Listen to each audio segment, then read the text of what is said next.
The continuing tension between the messages being given to women, telling them they had to obey the domestic code in one way or the other, and the economic realities of their lives, which pulled and pushed them into the wage labor force, also changed the shape of women's activism.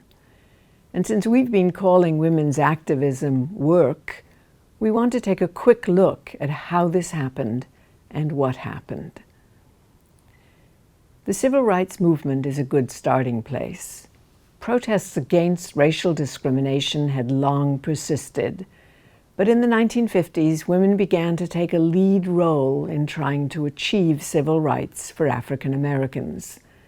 In order to be good mothers, African American women argued they would have to access opportunities previously denied them, especially the opportunity to care for and educate their children.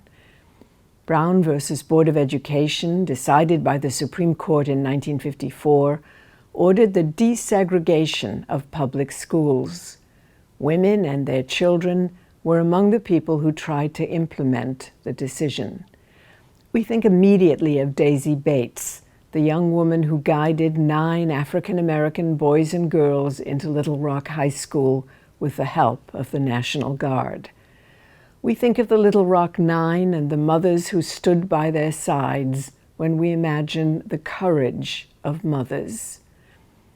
In the same period, Emmett Till, a 14-year-old boy from Chicago, was accused of winking at a white woman and brutally murdered. His mother, Mamie Till, insisted on showing the world the tortured body of her young son.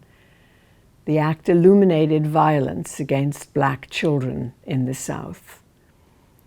Other illustrations of women working against racial segregation include those who initiated the Montgomery bus boycott in 1955.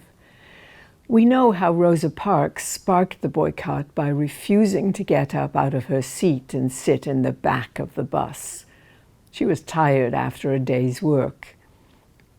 But few of us know that Rosa Parks was in fact trained at the Highlander School, where she came under the influence of another woman, Septima Clark, who herself influenced dozens of African American women and men, but mainly women, to protest the situations in which women found themselves. And even fewer of us know that at the heart of the bus boycott were hundreds of domestic workers who gave up their daily wages in order to protest the indignity of having to give up seats to make white people comfortable. Southern churches produced an outsized number of women activists, including Fannie Lou Hamer, Septima Clark, and Ella Baker. They count among the many African American women who, by their protests, stretched the definition of women's roles.